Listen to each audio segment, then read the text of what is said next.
Hi, everyone. I'm Vantha, and welcome back to the Vantha and Borey English Podcast, your friendly corner to practice real English every day.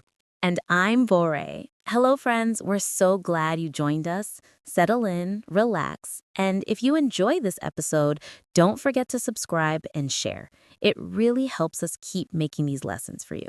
Vantha and Borey English Podcast is a special place where everyone can practice their English speaking with real people. We believe that learning is best done when it's fun, natural, and supportive. So today, we're doing something delicious. Let's talk about food and how to talk about food in natural, everyday English. Yes, food is something everyone understands, and it's perfect practice for showing feelings, telling stories, and using simple grammar naturally. Before we go deeper, quick little friendly reminder. If you're new here, we post conversational English episodes where we speak slowly, naturally, and with lots of repetition so you can repeat and learn.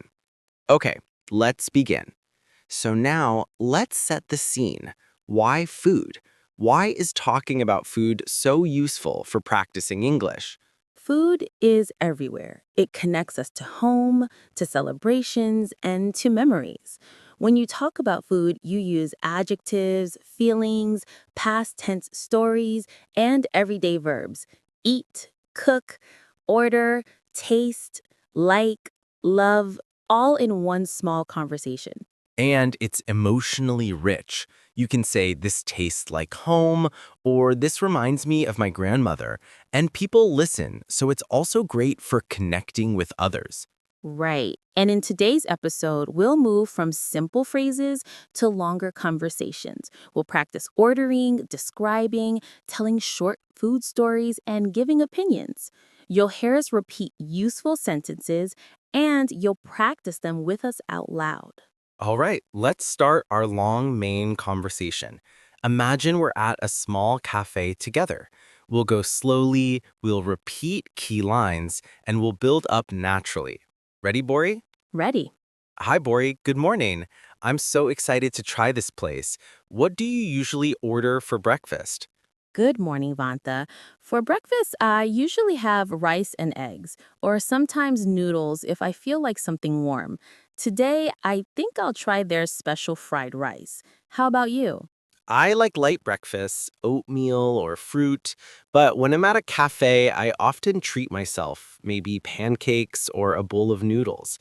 This place looks cozy. I can smell coffee from here. Do you want coffee? Yes, please. Coffee sounds perfect. I'll have black coffee with a little sugar. And I'll have a latte, please. Let's practice how to order. Repeat after me. Could I have the menu, please? I'd like the fried rice, please. Could I have a latte with milk? Thank you very much. Say them with me. Listeners, practice the whole exchange. Could I have the menu, please? Yes, I'd like the fried rice and a coffee, please. Could I have the bill, please? These are everyday phrases you'll use many times. Now, let's describe food. Instead of just saying, I like it, try, I like it because it's spicy and tender, or I love this because it's sweet and creamy. Add one or two adjectives, and your English sounds so much more natural. I'll say it again, more slowly. I like the noodles because they're soft and a little spicy. Bori, I love the fried rice because it's savory and the chicken is juicy. Practice these sentences out loud and change the adjectives for your favorites. Next, let's talk about tastes and textures. It helps to know simple words like sweet, salty, sour, spicy, bitter, crispy, chewy, tender, juicy, creamy. We'll repeat those now in a short practice. Say them with us. Sweet, salty, sour, spicy, crispy, tender, juicy, creamy. Now make small sentences. The chicken is crispy. The cake is sweet and creamy. The salad is fresh and crunchy. Speak them out loud. Good. Now a short conversation where we use taste and texture. Bori, try the soup. Hmm. Okay. It's warm, savory, and a little bit salty with a hint of ginger. Yes, the vegetables are tender and the broth is fragrant. Hmm. That's a nice way to say it, fragrant. Fragrant is great. It's a little more advanced, but you can use it for smells you like when food is cooking. Let's switch to telling a short food story. Food stories are great for practicing past tense and adding details. I'll start. Last weekend, I visited my aunt. She cooked a noodle dish I haven't eaten since I was a child. The first bite took me back. I could taste the garlic and the lime, and suddenly I remembered long summer evenings at my grandmother's house. It felt like home. That's lovely. Story sentences like, the first bite took me back, are powerful. I'll share one too. Last month, I tried a new bakery with friends. We ordered small pastries, and one was a custard tart. When I took a bite, it was creamy and sweet, and I couldn't stop smiling. We sat there talking for hours. It was simple, but so happy. Food stories like that are perfect practice because they naturally use the past tense, feelings, and descriptive language. Repeat after us. The first bite took me back. It felt like home. It was creamy and sweet. Practice them out loud. Now we'll do a longer main conversation to give you more scaffolding. We'll put everything together, ordering, describing, feelings, and a short story. Try to repeat after each sentence or pause and say it yourself. Hi there. Welcome to the cafe. What can I get you for today? Hi, could I have the menu, please? Of course. Here you go. Thank you. I'd like the fried rice, please, and a black coffee. Great choice. Would you like anything to start? Maybe a small bowl of the vegetable soup. Perfect. And your coffee. Black, 1 sugar? Yes, please. Thank you. Your order will be ready in about 10 minutes. The food arrives. Bori. Wow, it smells amazing. Try the chicken. It's juicy and slightly sweet from the sauce. The rice is savory and the vegetables are crisp. How does it make you feel? It reminds me of when my grandmother made food for us, and it makes me feel warm and happy. That's such a good description. It makes me feel warm and happy. Repeat that. It makes me feel warm and happy. Great practice. Now, let's imagine we're at a friend's house and they ask us to describe a new dish we cooked. How would you explain it naturally? Try to tell the story like you're speaking to a friend. I would say, I tried a new recipe yesterday. It was a stir fry with garlic, chili, and green beans.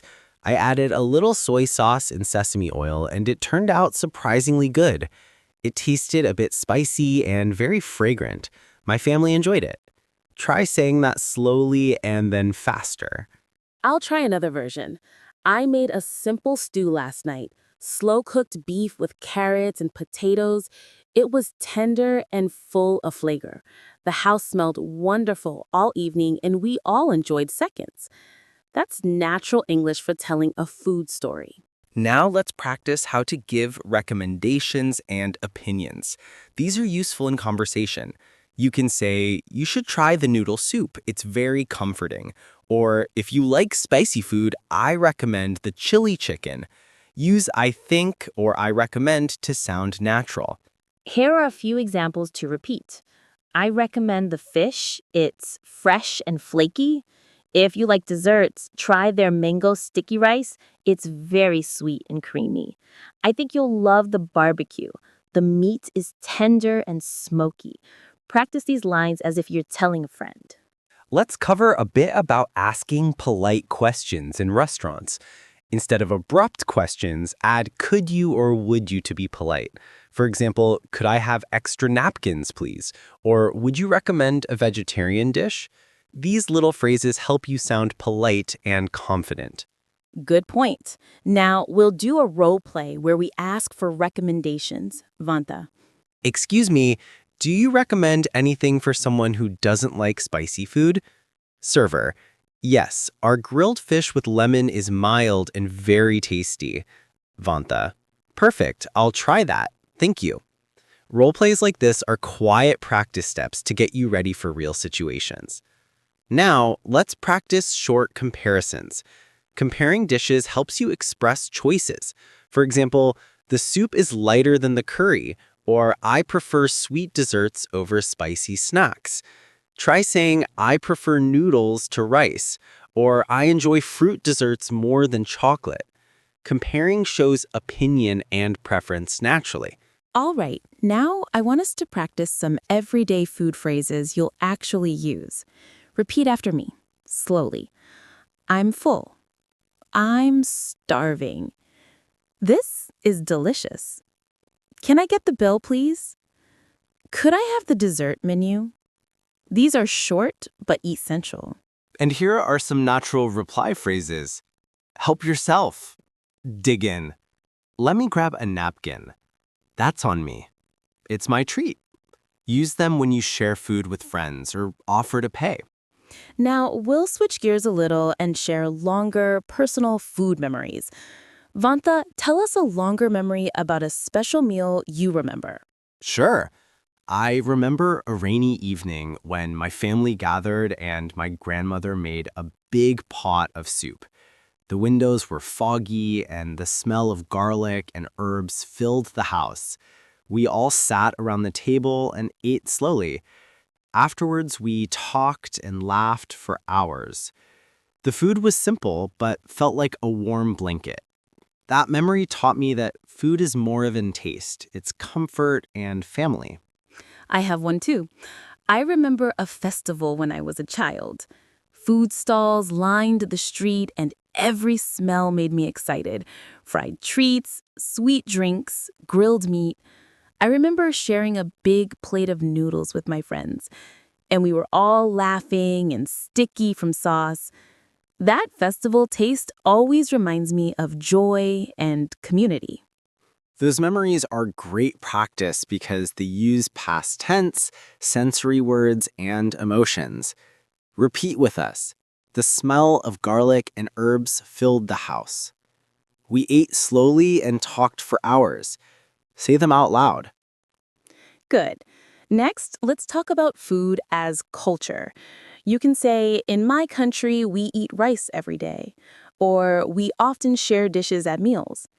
These sentences help you explain cultural habits. Try, in my family, we always have soup with dinner. Or, at festivals, we cook special sweets to share with neighbors. These are natural ways to explain food tradition. Now, just a gentle practice of pronunciation and rhythm. Say with me, I love the smell of fresh bread in the morning. The spice in the curry warms me up. The dessert is sweet, soft, and creamy. These small rhythm practices help your mouth get comfortable with English sounds. We're moving toward the review and tip section now. Let's recap our main points in a conversational way so you hear repetition and reinforcement. Today, we began with simple, friendly questions about food and moved to describing taste and texture. We practiced ordering at a cafe and polite restaurant phrases. We told short food stories using the past tense, and we shared personal memories to practice feeling words. We also practiced recommendations and comparisons, cultural explanations, and a few useful responses for sharing food.